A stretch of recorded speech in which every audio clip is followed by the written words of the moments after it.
warahmatullahi wabarakatuh. Waalaikumsalam. Alhamdulillahirabbil alamin wassalatu wassalamu ala nabiyyina Muhammadin wa alihi wa sahbihi ajma'in amma ba'du. Ila hadratin nabiyil mustafa rasulillah sallallahu alaihi wasallam wa alihi wa sahbihi wa dzurriyyatihi wa li jami' masyayikhina wa nabiyyina wa sallallahu Abdul Muhyi Asy'ari Abu Hayyan Al-Tawfi Syai'ulillahi lahum wa lana al-Fatihah. A'udzu billahi minasyaitonir rajim. Bismillahirrahmanirrahim. Iyyaka na'budu wa iyyaka nasta'in. Shiratal ladzina an'amta 'alaihim ghairil maghdubi 'alaihim waladdallin. Amin. Bismillah, monggo ada yang mau membaca? Hadhihi muqamasatun tastamilu ala kalimatin syarifatin min kalami Abil Hasani Muhammad bin Yusuf al-Amiri. Al-Waqtu wa sami'tu aksaraha minhu wa hiya allati marrat min syarhihi fi kitabihi al-mawsul bin nasfi al-aqli wa yasluhu an ya'tiya 'alayha hadha kitaba fa'ataitu biha ala wajhiha qasdan li taksiril qa'idati akhzan bi jama'il hazmi. Qala ta'rifuhu la bi nafsi bal bi ayani nafsi ashbahuhu la bil kamali bal bi kamalil jamali matlabuhu la li ittihadin lakin istikhlasil ittihadi. Wa qala aydan lan yusiqa bis-sadiqi bal bi-mizani sidqi wa lan yakhafa as-sab'iyyata bal kalabas-sab'iyyati wa lan yahjura al-kazba bal afatul kazbi. Wa qala unzur man ja'alaka muridan faj'alhu muradaka fajarridil intisaba ila man huwa awwaluka wa akhiruka. Faqala waznu nafsi bin nafsi wa al-ibadatu bin nafsi wa rad'un nafsi bin nafsi wa al-ilaju lin nafsi wa aunu nafsi bin nafsi wa at-tadbiru lin nafsi wa intisabun nafsi bin nafsi wa at-ta'arrufu lin nafsi wa ishqun nafsi wa al-mamaridu Mamrod. Oke, sampai sini dulu. Maka bahasa yang 90 tentang hikmah falsafah Iya. dari perkataan Abul Hasan Al-Amiri. Hazihi muqabasat ini tashtamilu ala kalimatin syarifatin, mengandung atas kalimat-kalimat yang mulia min kalami Abil Hasani Muhammad bin Yusuf al-Amiri, dari perkataan Abu Hasan Muhammad bin Yusuf al-Amiri. Al-waqtu wa sami'tu aksaraha minhu, aku bergantung dan mendengar kebanyakan dari kalimat-kalimat yang mulia dari Abu Hasan al-Amiri. Wa hiya allati marrat fi syarhihi, dan itu telah lalu di dalam penjelasannya di kitabnya, dari kitabnya yang dinamakan Al-Mawsumi, yang dinamakan bin Naskul Akli, dengan Naskul Akli. Mungkin gak juga dengan nusuk. Jadi manasik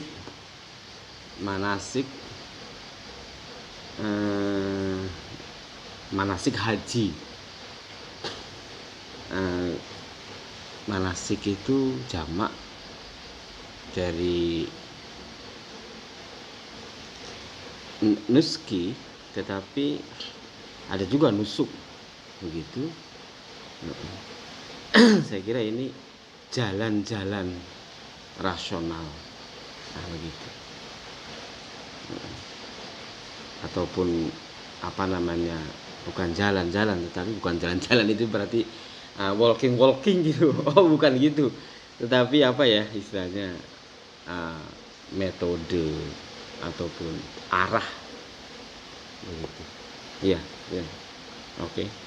yasihu an ya'tiya 'alaiha hadzal kitabah, dan maka baiknya untuk mendatangkan atasnya kitab ini. Kata itu biha, maka aku pun mendatangkannya ala wajibnya atas perspektifnya, maksudnya karena suatu maksud kitab taksir faedati, karena banyaknya faedah, akhzana untuk mengambil bidama ayah ini, karena dengan mengumpulkan kuatan. Azam Hazm itu apa? Ya kayak titik atau lingkaran ataupun apa ya?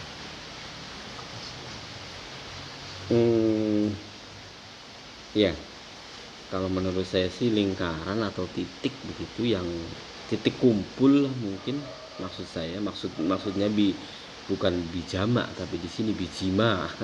Jadi tidak jima secara biologis, tetapi jima al-hazm itu bersatunya apa namanya, ya apa ya. Oke, jadi sebelum lanjut saya jelaskan dulu. Ini muqobasat yang ke-90 tentang hikmah. Jadi benar ya, hikmah, hikam al-falsafi, hikam falsafiyah. Jadi hikmah falsafiyah dari statement ataupun dari petuah ataupun dari kalam atau takbir yang disampaikan oleh Abil Hasan al-Amiri. Jadi jujur saja saya katakan jujur, ini mungkin kelemahan ataupun kelebihan, terserah Anda boleh menilai. Saya mendapatkan banyak sekali ilmu ketika menulis disertasi, gitu ya. Jadi sebenarnya menulis disertasi itu bukan saya kalau menulis disertasi bukan saya mendapatkan disertasinya, tetapi saya mendapatkan banyak ilmu karena waktu itu saya menulis Muhammad Arkun, dan saya harus membaca semua tulisan-tulisan Arkun, dan ternyata Arkun memberikan pandangan yang berbeda tentang filsafat Islam dan tokoh-tokoh filsafat Islam. Gitu. Selama ini kan kita kalau kuliah di S1 misalnya, kalau filsafat Islam ataupun di S2 misalnya siapa dosennya, nanti bukunya ini Majid Fakhri, bukunya ini MM Syarif. Nah, nanti ada Ibnu Sina, ada ada Ibnu Rushd, ada Al-Ghazali, ada Al-Kindi. Itu yang kita biasa.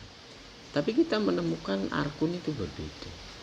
Bagaimana Arkun menghadirkan tokoh-tokoh filosof muslim yang sangat-sangat humanis. Itu loh, tokoh-tokoh yang humanis, yang diantaranya itu adalah Abu Hayyan at-Tauhidi yang menulis kitab ini, dan diantaranya itu adalah Abu Hasan al-Amiri. Nah gitu, Abu Hasan al-Amiri juga diperkenalkan oleh Arkun gitu. Jadi saya mau tidak mau membaca siapa Abu Hasan al-Amiri. Oh iya, dia punya karya namanya Al-Ihkam fi Manaqibil Islam, kalau tidak salah ya. Tidak salah, lupa saya. Bukan itu ya. Saya sudah lupa karena saya ditulis 2015.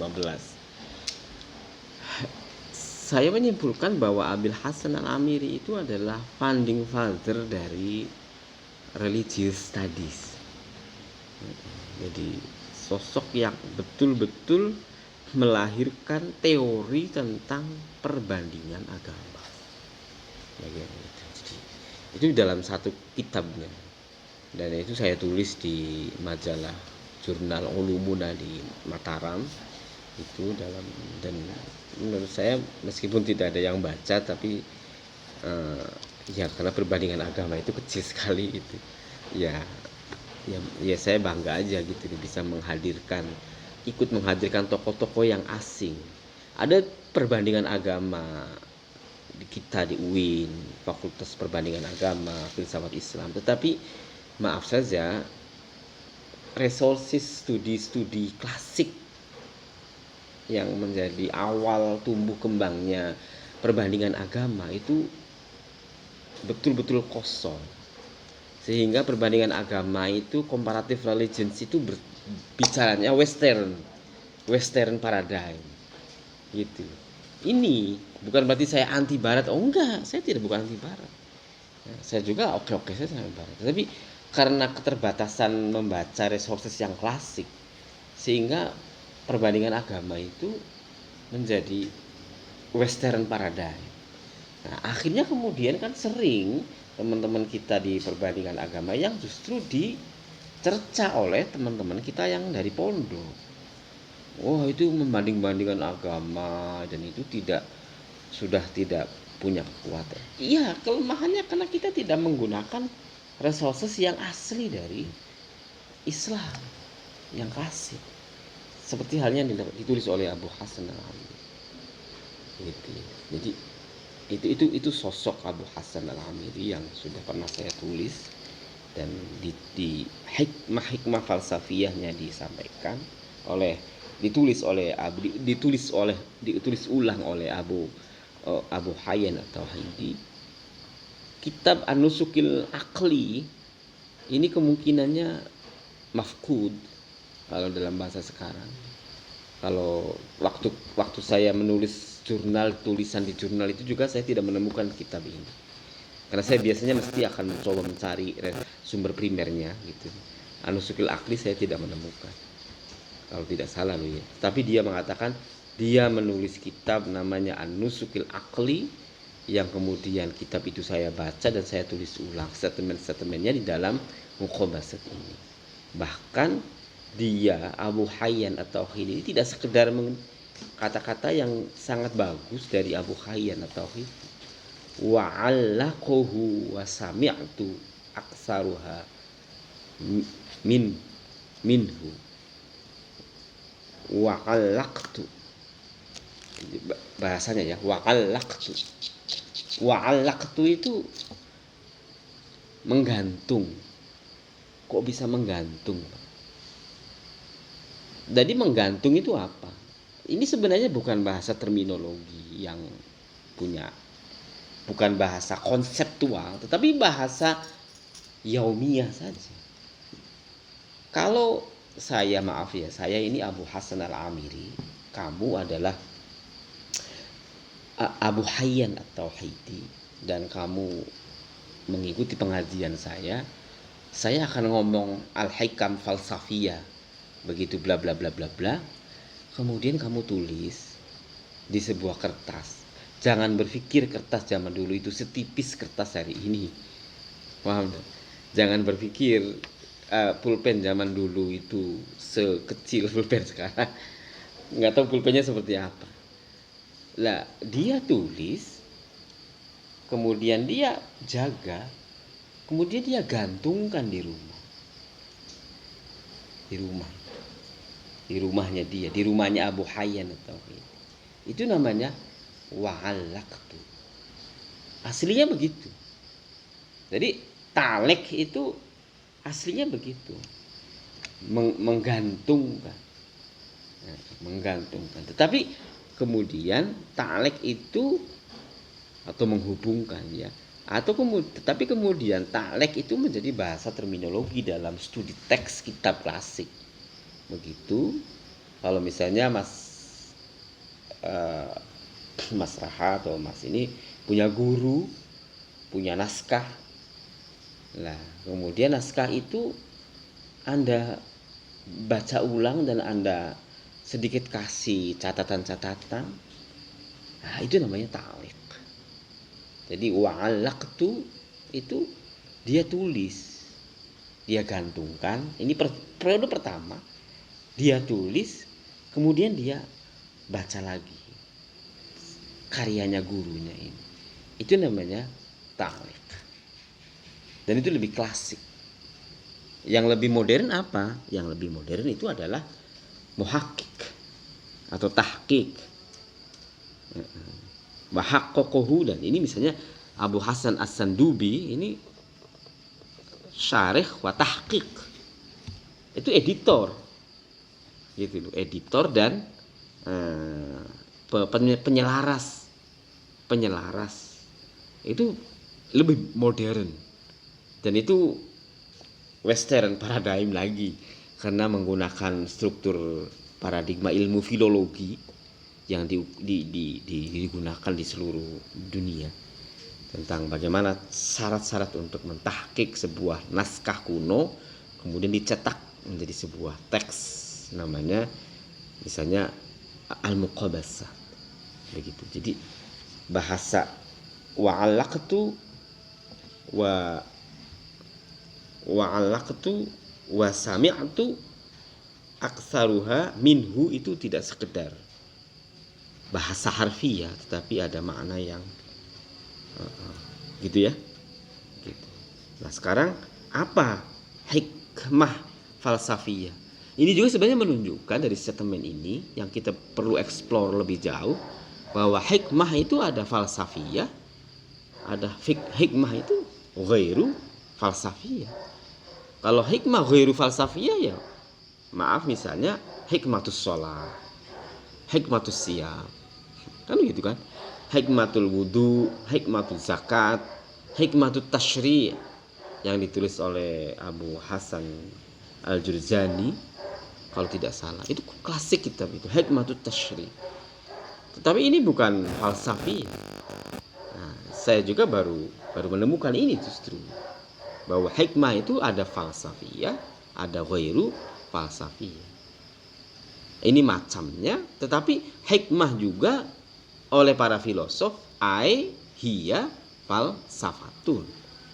Artinya kadang-kadang hikmah juga dimaknai sebagai filsafat. Tetapi kadang-kadang hikmah itu ya betul-betul wisdom atau the words of wisdom gitu yang ada strukturnya, ada pola-polanya yang ghairu falsafiyah dan falsafiyah. Saya kira itu intinya ya. Monggo. Qala berkata Abu Hasan, A'rifuhu, aku mengetahuinya. Ini kembali kemana? Bisa siapa saja huwa, apakah itu Allah, apakah itu nafas itu sendiri atau syai'un atau nafsun atau insanun atau macam-macam. Ini bisa La bin nafsi, tidak dengan jiwa, bal bi iyali nafsi, tapi dengan pertolongan jiwa. Ashhabuhu, dan aku menyerupainya. La bil kamali, tidak dengan kesempurnaan, bal bi kamalin jamali, tapi dengan kesempurnaan al-jamal. Wa labuhu, dan aku menuntutnya. La li ittihadin, tidak dengan penyatuan, lakin tetapi istikhlasul ittihadi, dengan membersihkan penyatuan. Oke ya. Kita perhatikan bagaimana struktur bahasa dari ini. Iya, jadi pertama a'rifuhu, mengetahui itu jiwa. Gitu loh. Ini yang sering tumpang tindih memang antara a'rifuhu bil aqli, a'rifuhu bil hissi, dan a'rifuhu bin nafas. Gitu loh. Jadi bagaimana ini? Ya ini struktur ataupun variasi pengetahuan di dalam konteks filsafat Islam. Tetapi itu dua, itu satu kan. Bagaimana a'rif dengan nafas. Saya tahu Malioboro. Itu bil hissi, a'rifuhu bil hissi. Begitu kan. Saya tahu ini bulat, bumi ini bulat. A'rifuhu bil aql. Begitu. Tetapi saya tahu bahwa Tuhan itu ada. Itu bin nafas, dengan jiwa. Jiwa dalam arti al-quwah an-nafsiyah, termasuk diantaranya akal. Gitu loh. Lah, pada saat yang sama karena ini hikmah falsafiyah, la bin nafas, walakin bi'ayyanin nafas. Ayyanun nafas. Apa sebenarnya? Ya sebenarnya kalimat ini tidak aneh-aneh juga. Kalau misalnya at-takasur itu ainul yaqin, kemudian hakul yaqin, itu struktur yang sudah common sense di kalangan Islamic knowledge ataupun Islamic theology atau Islamic philosophy. Tetapi gagasan yang dia coba bangun tentang labin nafas walakin bi'ayanin nafas, itu seakan-akan nafas itu punya ain, sama dengan al-yakin punya ain. Ada hak al-yakin, ada ain al-yakin. Ada hakun nafas, ada ainun nafas. Itu. Pertanyaannya, apakah nafas yang dimaksud di sini adalah yakin? Ya, bisa jadi, tetapi para filosof tidak mau yakin ini dimonopoli oleh al-yakin dalam arti teologi. Nah, ini masalahnya begitu. Jadi a'rifuhu la bin nafsi bal bi'ayyanin nafas. Wa ashbahuhu la bil kamal bal bi kamalil jamal. Saya menyerupainya tidak dalam konteks kesempurnaannya, tetapi dalam konteks keindahannya. Iya. Artinya apa? Kesempurnaan itu representasinya itu adalah kuantitatif, maksimal, fungsional. Jadi kesempurnaan itu kriteria-kriteria, gitu loh. Kita baru sadar kan, kalau sebenarnya sempurna itu tidak hebat-hebat banget, gitu kan? Iya. Karena justru yang hebat itu adalah al-kamal, al-jamal. Jadi estetis, tetapi kesempurnaan yang estetis, kesempurnaan yang tolok ukurnya itu justru tidak objektif loh Mas. Makanya kok cewekmu kok kayak gitu, kok kamu suka ya? Misalnya contoh, maaf ya, ya karena namanya mencintai itu menemukan titik-titik kesempurnaan yang subjektif, tidak objektif justru. Dan al-jamal itu sangat subjektif, Mas. Sangat subjektif. Estetik itu, keindahan itu sangat subjektif. Kalau kesempurnaan mungkin aja objektif. Motor ini sempurna, ada plat nomornya, ada lampunya, itu sempurna. Tapi belum tentu saya katakan bagus. Yang lain bilang bagus. Sama-sama kan? Tuh. Itu artinya jamal itu subjektif. Nah, sebenarnya penyerupaan itu tidak pada dimensi-dimensi kuantitatif dan katakanlah objektif. Gitu loh. Kok mirip banget ya sama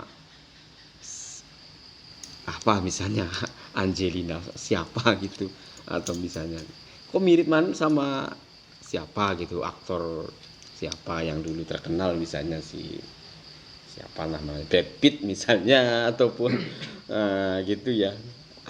Saya kira itu selama ini kita oh iya ya, tapi enggak, ternyata justru kesempurnaan yang subjektif, yang estetik, yang sangat subjektif itu yang justru yang paham ya, dari keindahan itu subjektif. Gitu. Makanya kemudian perlu ada struktur gagasan apa itu keindahan, apa itu estetik.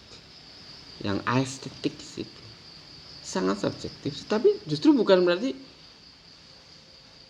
keliru. Misalnya contoh Anda melihat lukisan ini, Anda berhak mengatakan bahwa lukisan itu bagus. Tapi yang lain, iki lukisan opo? Bisa jadi karena tolak ukurnya keindahan itu sangat subjektif, gitu ya. Dan itu justru menjadi puncak, bukan pada kesempurnaan. Sangat bagus ya. Oke. Wa atlabuhu la lil ittihadi lakin listikhlasil ittihad. Saya mencarinya bukan untuk menyatu. Iya, menyatu. Tetapi menyatu yang istikhlas. Istikhlas itu mencari keikhlasan. Keikhlasan itu mencari kepasrahan, mencari kekosongan. Jadi bisa jadi ittihad itu adalah emosional. Gitu. Kalau Anda bilang saya ini dibelah apa gitu. Saya ini sudah sehidup semati dengan kamu. Saya ini menyatu dengan kamu.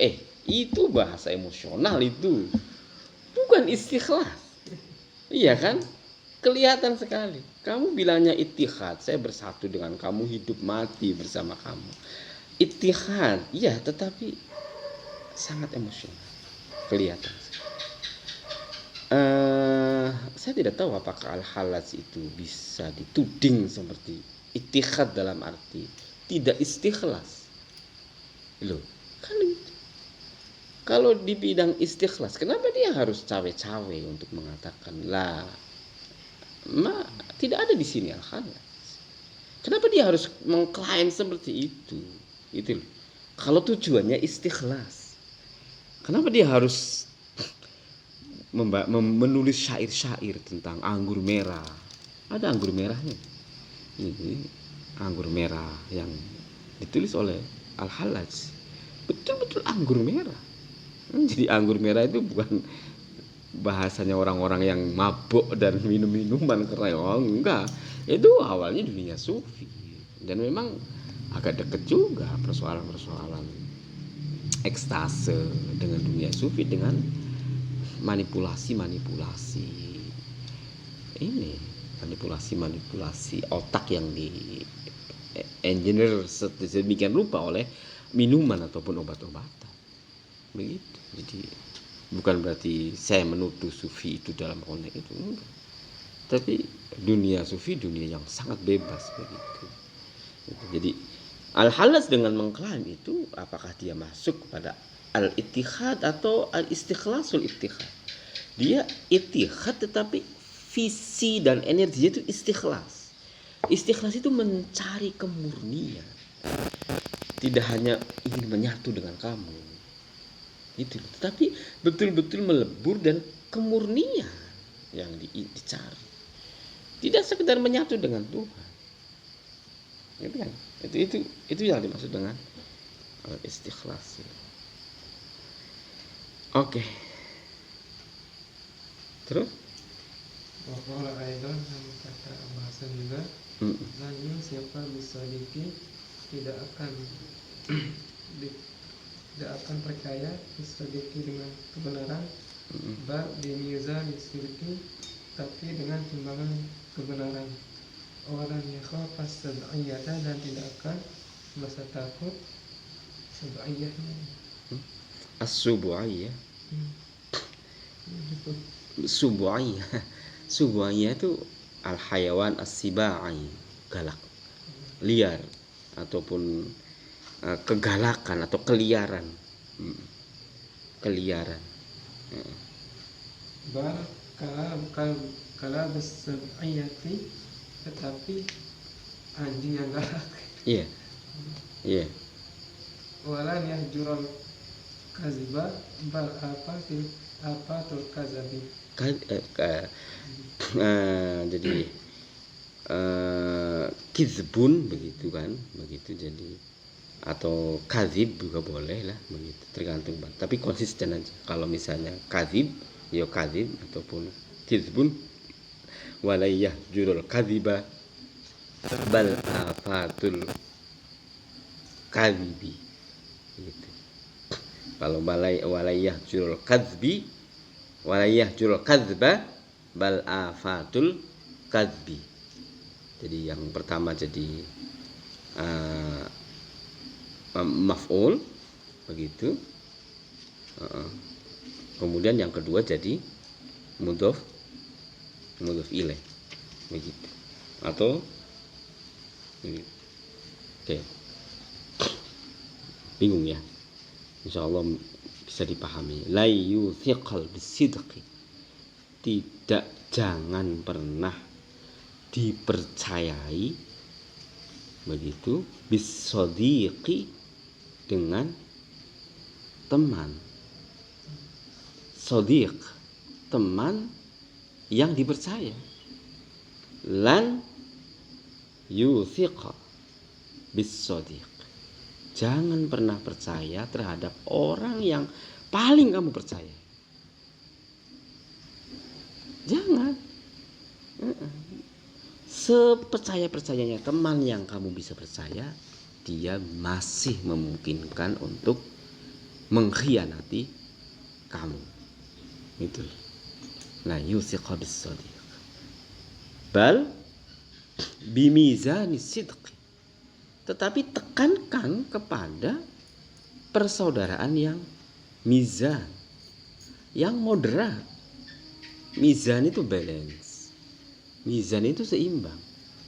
Mizan itu kan timbangan. Tetapi tekankanlah pada as-sidq, tetapi yang mizan. Loh, iya enggak? Nah, jadi bukan kepada saya percaya kamu karena kamu kawan saya. Bukan. Jadi jangan menekankan di situ. Jangan. Bisa jadi teman akrab kamu melarikan motor kamu. Bisa jadi. La yuthiqa bis-sadiq, karena sadiq itu pada orangnya. Orangnya. Sadiq itu pada orangnya, dan orang itu muqallibal qulub. Taqlibul qulub. Kan begitu kan? Tapi bal begitu, tetapi bimizani sidqi, dengan moderasi asidq itu. Jangan kita terlalu membenci atau tidak percayai, dan jangan sangat terlalu percaya juga. Bimizani sidqi. Ingat, shadiq itu adalah man, as-sidq itu adalah tindakannya, masdar. Kalau tadi isim fa'il, justru isim fa'il, bukan pada orangnya, tapi pada as-sidq. Begitu. Gitu ya. Wala yukhafu, begitu. Ini kalau kalbu berarti kan, dan jangan ditakuti opo as-sab'iyatu. Tapi kok kenapa di sini pakai mudzakkar, fa'ilnya muannas ya? Mungkin karena tidak langsung itu. Jangan kamu pernah menakut, atau jangan pernah kamu jangan kamu merasa takut dengan sab'iyah. Kegalakan.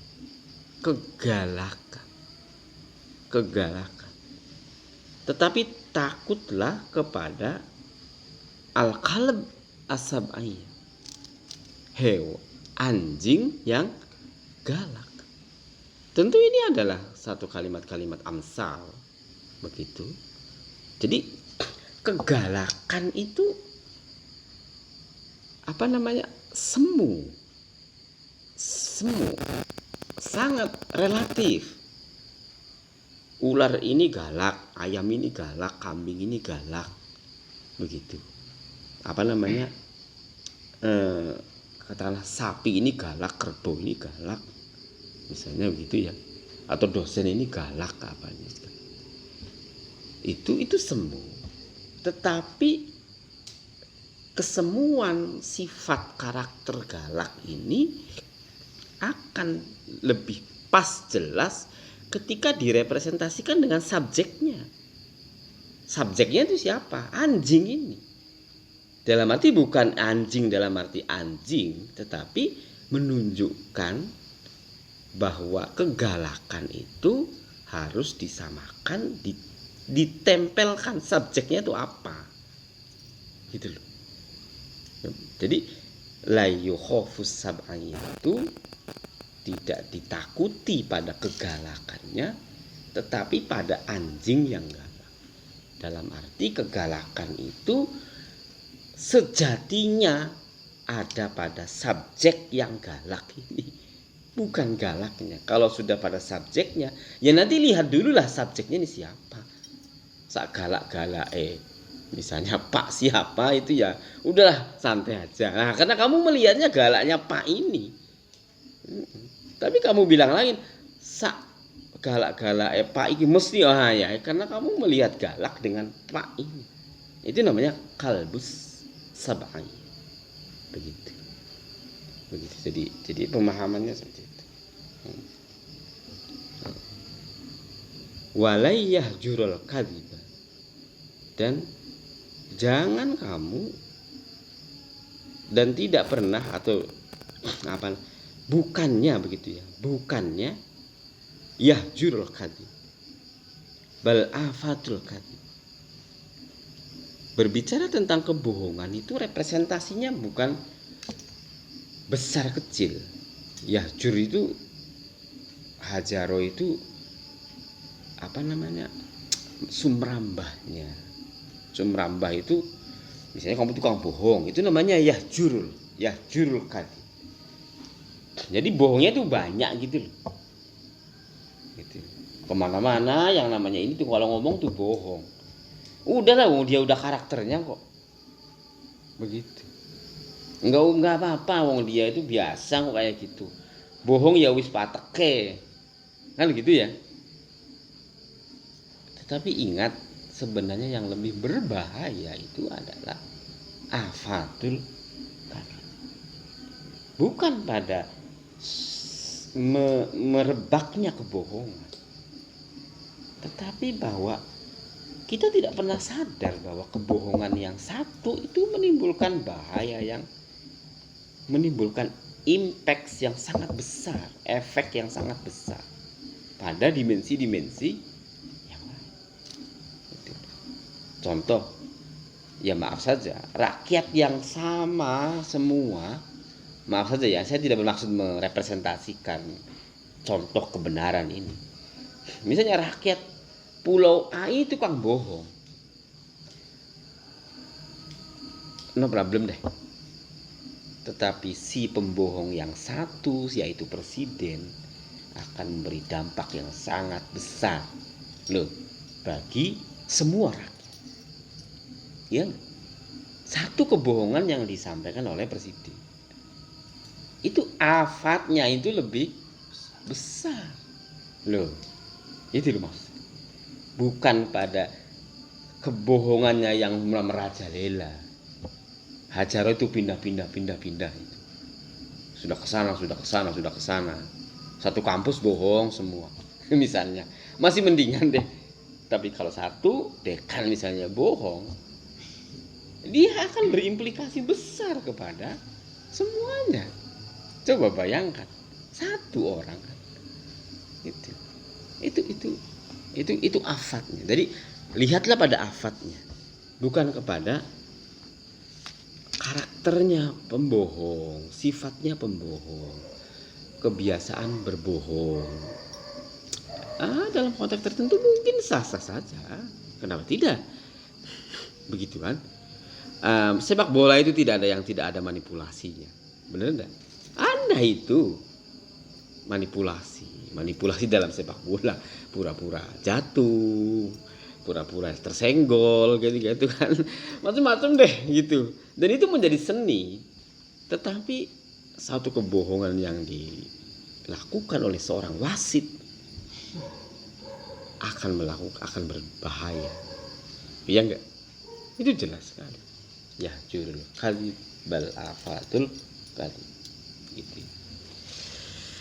Oke, sedikit lagi. Waqala hikmah yang lain. Lihatlah pada orang yang menjadikan murid, faj'alhu muradaka pada, maka jadikanlah ia itu tujuanmu. Wajar lidil intisaba ila man huwa awwaluka wa akhiruka, dan kosongkanlah keterkaitan kepada orang yang di awalmu dan akhirmu. Ya.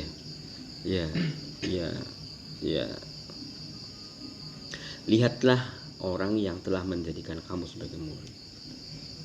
Ini kaitannya dengan syekh ya, tentang guru.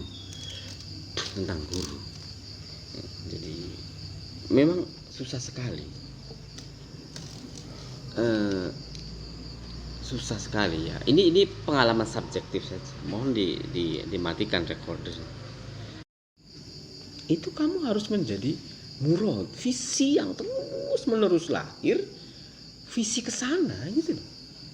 Jadi murad itu kan tujuan yang dimaksud. Jangan sekedar Pak Zuri itu bimbing tesis misalnya. Enggak. Waduh, kalau sekedar saya bimbing tesis lalu misalnya cuma tesis aja itu. Tetapi ya maaf, bukan berarti saya pengen jadi guru. Bukan. Tetapi pembacaan untuk ada something yang terus menjadi inspirasi. Itulah guru. Meskipun dia udah meninggal.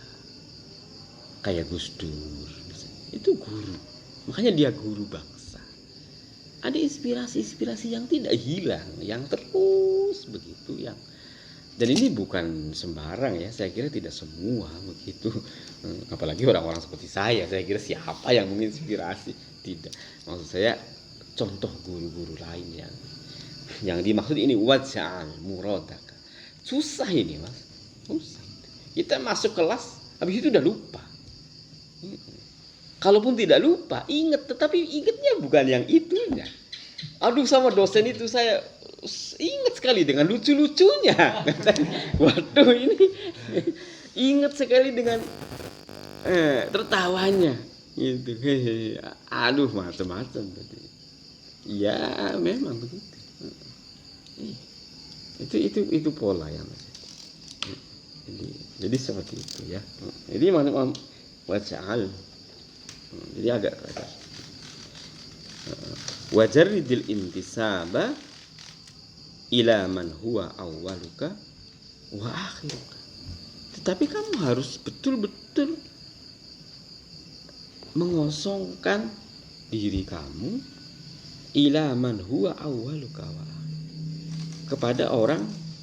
Tetapi ini maksudnya bukan wajarid itu mengosongkan itu kosong ya. Mungkin mujarrad itu menunggalkan. Mujarrad itu bukan kosong. Mujarrad itu tunggal. Kalau majid itu tambahan. Ada fiil mujarrad, ada fiil majid. Mujarrad itu menunggalkan. Karena kalau misalnya mengosongkan itu Mas, seperti yang kamu tadi maknai, itu kosongkan dari man awaluk itu Bang. Tapi kalau menunggalkan itu betul-betul dia man awaluka wa akhiruka. Jadi kayak semacam konsistensi pada satu paradigma dan paradigma berpikir ataupun identitas begitu, bolehlah dengan orang yang kamu memang mungkin perlu untuk berguru tadi, karena ini tunggalnya masih guru. Jadi guru itu adalah man yujarridul intisab. Guru itulah yang kamu bernasabkan. Saya akan bilang bohong kalau saya tidak terpengaruh betul oleh pondok saya misalnya. Nggak bisa, karena itu jaridil intisab. Nggak gitu. Dan itu atau misalnya apa begitu, itu nggak bisa kalau. Jadi sangat sombong kalau saya mengatakan ini saya lupa semua, ini saya. Jaridil intisab itu ada kekhususan hubungan, ada ketunggalan hubungan yang mungkin sangat spesial min awalika ila akhirika dalam kehidupan kamu. Tentu yang paling spesial dari jarid ini adalah Allah yang Maha Kuasa. Puncak dari tajridil intisab. Tapi kan sebelum sampai ke sana begitu. Ya, jadi saya kira itu. Oke, masih ada satu lagi ya yang dibaca tadi. Oke, satu lagi. Wa qala waznun nafsi bin nafsi, timbangan jiwa itu dengan jiwa. Wa al ibadatu bin nafsi, yaitu ibadah dengan jiwa. Rad'un nafsi bin nafsi, dan penolakan jiwa itu dengan jiwa. Wa yaitu al ilajun bin nafsi, pengobatan bagi jiwa. Wa aunun nafsi, dan pertolongan jiwa bin nafsi dengan jiwa. Wa at-tadbiru bin nafsi, yaitu perlindungan dengan jiwa. Wa intisabun nafsi bin nafsi, dan hubungan jiwa itu dengan jiwa. Wa at-ta'arrufu bin nafsi, yaitu mengetahui karena jiwa. Wa ishqun nafsi wa al-mamadu, dan Jiwa yang rindu juga rindu, yaitu tempat. Mamrod itu nggone sakit. sakit. Iya, jadi kalau jiwa yang rindu, itulah sakit yang betul. Rindu sekali jiwa. Itulah sakitnya di situ. Saya tidak nggak seberapa deh kalau rindunya kamu. tapi coba, ashkun nafsi ilallah, maka itu mamrodun nafs. Itu kegilaan yang bisa hadir. Iya, kegilaan kalau itu. Tapi saya kira makanya kan gini ya. Kadang-kadang saya pesimis kalau misalnya dibilangin begini begitu. Itu urusannya jiwa kok. Susah sekali. Dan jiwa itu hanya tadi semuanya dengan jiwa. Begitu. Yang pertama, misalnya waznun nafsi bin nafsi. Jadi ketertundukan jiwa itu ketika kita mencoba membangun jiwa berkonfrontasi dengan jiwa yang lain. Itu menundukkan jiwa, itu adalah mengkonfrontasikan jiwa dengan jiwa yang lain. Waznun nafsi ibadatun nafs. Itu. Kemudian rad'un nafsi itu adalah ilajun nafs. Ketika kita mencoba memperbaiki nafs, ya juga dengan nafas. Itulah proses penyembuhan jiwa. Dan seterusnya. Jadi kemudian aunun nafas, ya at-tadbiru bin nafas, itu meminta tolong jiwa dengan jiwa, ya itulah tadbir nafas. Ya gitu. Wantisabun nafas bin nafas, at-ta'aruf lin nafas. Intisabun nafas itu ya seikat sehati, satu persaudaraan misalnya. Itu intisabun nafas bin nafas. Persaudaraan sehati. Di Sidoarjo sehati. Apa namanya itu?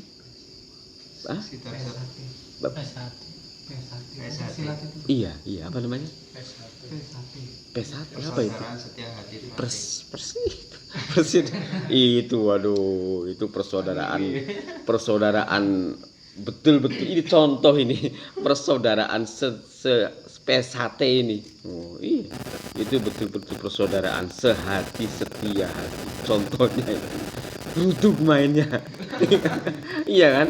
Pakai gerudukan semua itu Jawa Timur itu. Macam-macam tak geruduk sama persaudaraan sehati. At-ta'arruf bin nafas. Jadi kan jelas kan istilah intisabun nafas bin nafas. Satu nasab nafas dengan nasab akan melahirkan ta'arruf bin nafas. Ashkun nafas adalah al-mamrad. Itu. Iya, saya kira sangat jelas bagaimana sebenarnya hikmah yang terakhir itu, jiwa itu hanya bisa diselesaikan oleh jiwa itu sendiri. Jiwa itu hanya akan bisa dipahami oleh jiwa itu. Makanya kalau bilang ini urusan hati, ya jangan pakai emosi. Ya pakailah dengan hati, gitu loh. Kalau sudah urusan hati, gitu. Nggak usah pakai ceramah, nggak usah pakai macam-macam. Pakailah dengan hati. Oh gitu. Mari kita akhiri, kurang lebihnya mohon maaf dengan membaca hamdalah bersama.